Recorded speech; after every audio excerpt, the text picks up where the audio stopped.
ரசூலுல்லாஹி ஸல்லல்லாஹு அலைஹி வஸல்லம் அவர்கள் அந்த பாதையிலே பயணித்திருக்கிறார்கள். அந்த பாதையில் அவர்கள் பயணித்த அந்த பயணத்தின் வெற்றிதான் இன்று உலகத்திலே 157 கோடி முஸ்லிம்கள் லா இலாஹ இல்லல்லாஹ் என்ற கலிமா சொல்லிக் கொண்டிருப்பதற்கான காரணம்.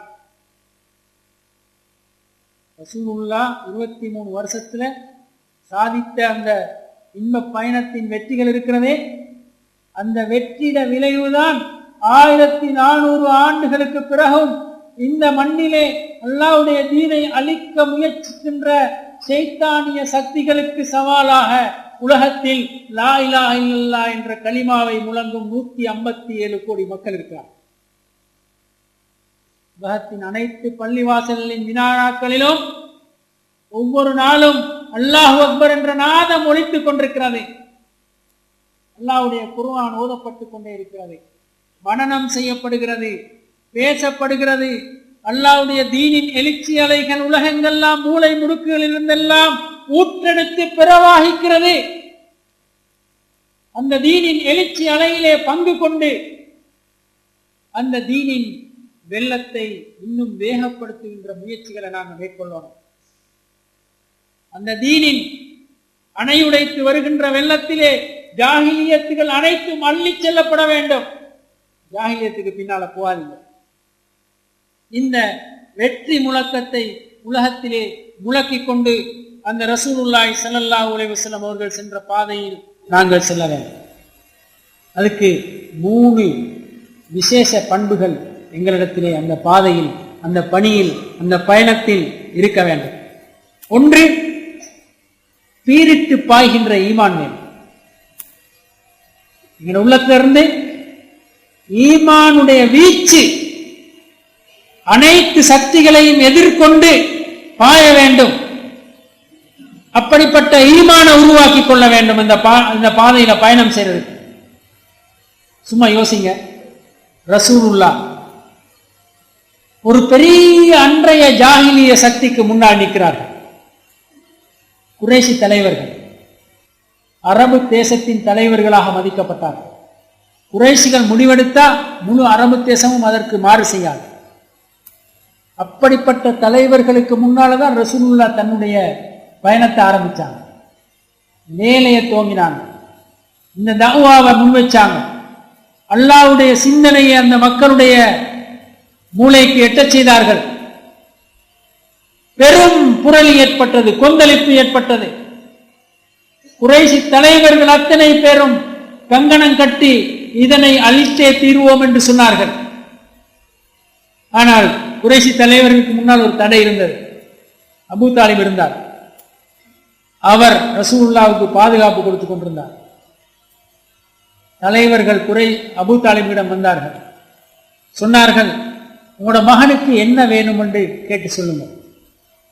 பணம் வேணுமா? அவர் கேட்கிற தொகையை நாங்க தரோம். பெண்கள் வேணுமா? அரபு தேசத்திலே இருக்கிற அழகு ராணிகளை கொண்டு வந்து அவர்களுக்கு முன்னால் வைக்கிறோம். விரும்பியவர்களை அவர் தெரிவு செய்யட்டும். எங்களை அவர் ஆளோடு என்று நினைக்கிறாரா? எங்கட தலைவரா மாத்திரம்,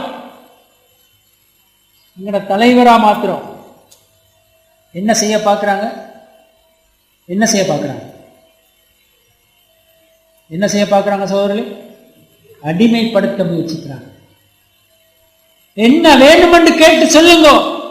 உங்களோட மகன், உங்களோட சகோதரன் மகன் இப்படி ஒன்ற கனவுல கற்பனையில வச்சு கொண்டு தான் இந்த வேலையெல்லாம் செய்யறாரு, எங்கட தெய்வங்களை பழிக்கிறாரு, எங்கட மார்க்கத்தை இழிவுபடுத்துறாருண்டா ஏன் அவர் கஷ்டப்படணும்? சும்மா வீணா எல்லாத்தையும் நாங்க கையிலே கொடுத்துடுறோமே, நாங்க கையிலே கொடுத்துடுறோமே. லேசாக விஷயத்தை முடிக்க பார்த்தாங்க. ரசூலுல்லாஹ்வுக்கும் ரசூலுல்லாஹ்வுடைய சிந்தனைக்கும் விலை பேசி வாங்க முயற்சித்தார்கள், அடிமைப்படுத்த முயற்சித்தார்கள். ரசூலுல்லாஹ்வுடைய ஈமானின் வேகம் எப்படி இருந்தது? எப்படி இருந்தது தெரியுமா? சொன்னார்கள் சாச்சாவை பார்த்து, யா அம் அல்லாஹி யா அம், சிறிய தந்தை, அல்லாஹ்வின் மீது சத்தியமாக, லவ் வதஉ ஷம்ஸ ஃபீ யமீனி வல் கமர ஃபீ யஸாரி அலா அன் அத்ருக ஹாதல் அம் மாஃபால் ஹத்தா யுதுகினஹுல்லா அவ் அஹ்லிக தூனஹு. எனக்கு பெண்ணும் பொண்ணும் இவர்கள் தர தேவையில்லை. என்னை அவர்களுடைய தலைவர்களாக இவர்கள் ஆக்க வேண்டிய தேவையில்லை. சூரியனை ஒரு கையிலையும் சந்திரனை ஒரு கையிலையும் கொண்டு வந்து தந்து இந்த வேலையை செய்யாது என்று சொன்னாலும் நான் அதனை இயக்க தயாராக இல்லை. நான் நினைச்சத செஞ்சே தீருவேன். எதுவரை என்றால், உண்டு அல்லாஹ் இந்த தீன உலகத்துல மேலோங்க செய்யணும், இல்லாட்டி அந்த பாதையில நான் சாகணும். தெளிவாக இந்த ஈமானிய வார்த்தை வெளிவருகிறது, தெளிவா வருது. எந்த சஞ்சலங்களும் கிடையாது, எந்த சக்தியும் ரசூலுல்லாஹ்விடம் இல்லை. நான் சாகிறேன் சொல்றான், எனக்கு என்ன செய்யணும்? மக்கள் எனக்கு பின்னால யார் இருக்கிறது? எனக்கு ஒன்று செய்யலாம், அல்லாஹ் இந்த மார்க்கத்தை மேலோங்க செய்யணும். அப்படி இல்லாட்டி நான் இந்த பாதையில் என் உயிர் போகும். இந்த ரெண்டுல ஒன்று தவிர மூணாவது ஒன்றுக்கு நான் வரையலாம், மூணாவது ஒரு உடன்பாட்டுக்கு வரையலாம். தெளிவா சத்தியம் செய்து சொல்லுகிறார். அந்த உறுதிக்கு முன்னால் தூக்கி வீசப்படுகிறார்கள் அந்த குறைஷி தலைவர்கள். நின்று பிடிக்கலாது, நின்று பிடிக்கலாது. இந்த குழப்பத்தை செய்யாத மகனே, உங்க தலைவர்கள் பிரச்சனைப்படுறாங்கன்னு சொன்ன அபூ தாலிப் அந்த உறுதியை பார்த்துட்டு என்ன சொன்னார் தெரியுமா? மகனே, நீ செய்யறத செய், உனக்கு வாரதை நான் பார்க்கிறேன்னு சொல்ற. இதுதான் அந்த உறுதி, தெளிவான ஈமானிய வீச்சு. எல்லா தடைகளையும் தாண்டி பிரவாகிக்கிறது. அடிமைப்பட தயாராக இல்லை. இன்னொரு முறை அதே குறைஷி தலைவர்கள் வந்தார். நாங்க கடைசியா வந்திருக்கிறோம். பலமுறை அபூ தாலிபை சந்திச்சு ரசூலுல்லாஹ்வை வித்தியாசமான கோணங்கள்ல மடக்குறதுக்கு முயற்சித்தாங்க, சரி வரல. கடைசியா வந்தாங்க, வந்து சொன்னாங்க, அபூ தாலிபே, இப்போ உங்களுக்கு வயசு கேட்குது, நீங்க நாளைக்கோ நாளாண்டைக்கோ மௌத்தாகிறீங்க. நீங்க எங்க சமூகத்தின கண்ணியமான ஒரு ஆள், நாங்கள் எல்லாரும் மதிக்கிற ஒரு மனிதர். உங்களையும் இந்த சமூகம் குறை சொல்லப்படாது, உங்களையும் இந்த சமூகம் குறை சொல்லப்படாது. நீங்க மௌத்தானதுக்கு பிறகு உங்களோட நலவை பேசணும். முகம்மதுல பிரச்சனையை வச்சுட்டு மௌத்தாகிறீங்க, தீர்க்காம இந்த சமூகத்தின் பேச்சுக்கும் சாபத்துக்கும் நீங்கள் ஆளாகுவீர்கள். எனவே கடைசியா வந்திருக்கிறோம், இதுக்கு பிறகு வரமாட்டோம். முகம்மதை கூப்பிடுங்க, எங்களுக்கு ஒரு வாக்குறுதி மட்டும் பெற்றுத்தாருங்க, எங்களுக்கு ஒரு வாக்குறுதி மட்டும் பெற்றுத்தாருங்க. என்ன வாக்குறுதி ஆகிக்கணும்? என்ன ரசூலுல்லாஹ் சொல்லணும்? என்ன சொல்லணும்? இந்த வேலையை செய்ய மாட்டேன்னு சொல்லணும், அவ்வளவுதான். வாக்குறுதி ஒன்றை பெற்றுத்தார். ரசூல் அபூ தாலிப் கூப்பிட்டார் ரசூலுல்லாஹ், மகனே, உன்னோட தலைவர்கள் வந்திருக்கிறாங்க, உன்னிடமிருந்து ஒரு வாக்குறுதியை அவர்கள் எதிர்பார்க்கிறார்கள். ரசூலுல்லாஹ், என்ன வாக்குறுதி வேணும் உங்களுக்கு கேட்கல. திரும்பவும் அந்த ஈமானிய சுடர் பிரகாசிக்கிறது. அவர்களுடைய கண்கள் அந்த ஈமானிய சுடரிலே கருகி போகின்றன. சொல்றாங்க, நான் உங்களுக்கு தார வாக்குறுதியை இந்த உலகத்துல யாருமே தர முடியாது.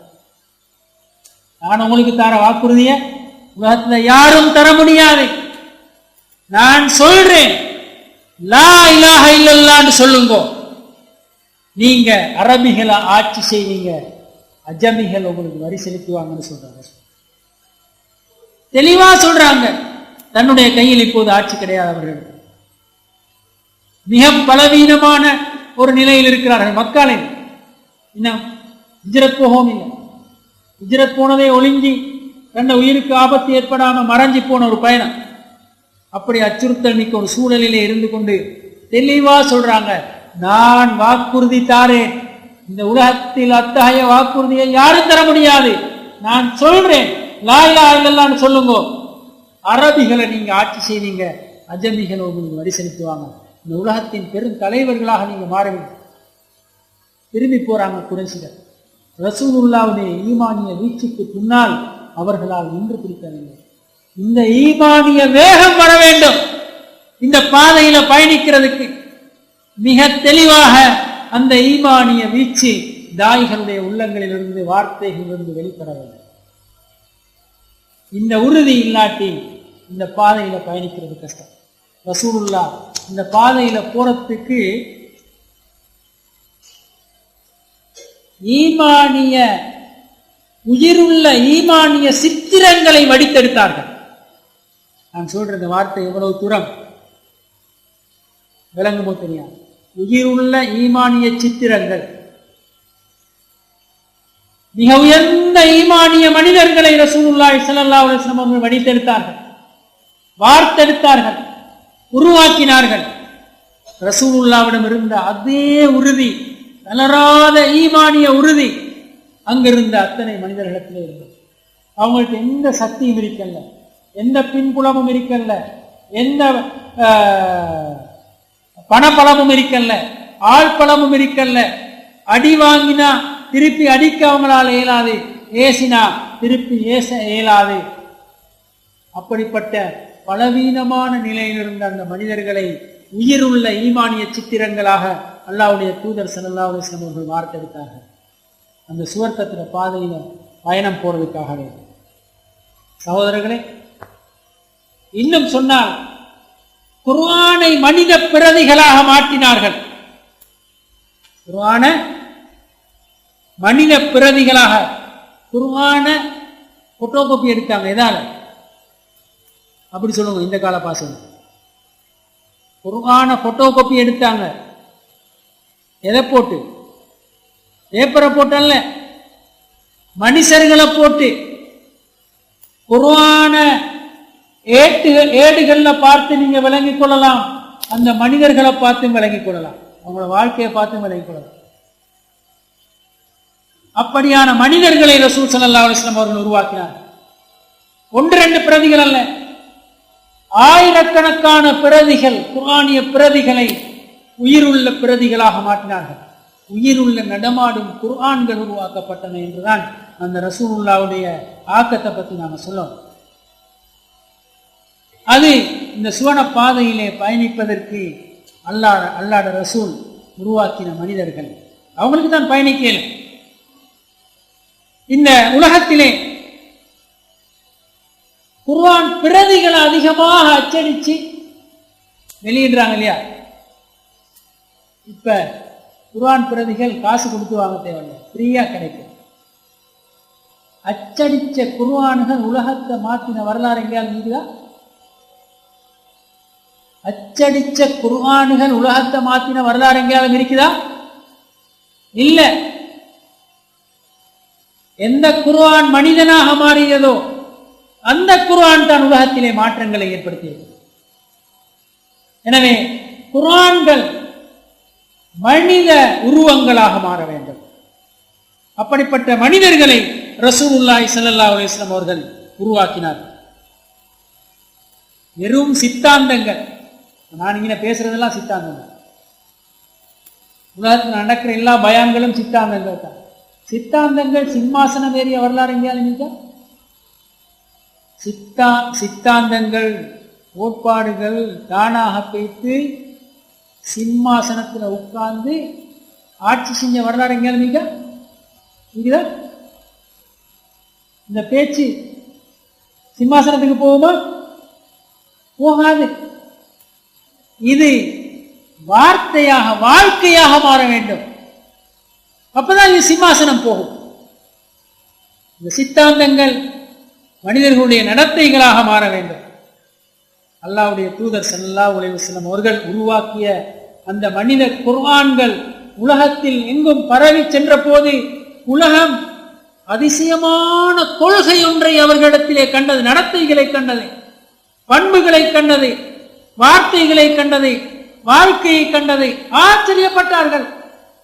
இந்த குர்ஆனிய மனிதர்களுடைய நடமாட்டத்தை பார்த்து, அவர்கள் பேசுகின்ற பேச்சை பார்த்து, கொடுக்கல் வாங்கலை பார்த்து, உறவுகளை பார்த்து, அவர்களுடைய குடும்ப வாழ்க்கையை பார்த்து, திருமணத்தை பார்த்து, அர்ப்பணிப்பை பார்த்து, தியாகத்தை பார்த்து, அவர்களுடைய நாகரிகத்தை பார்த்து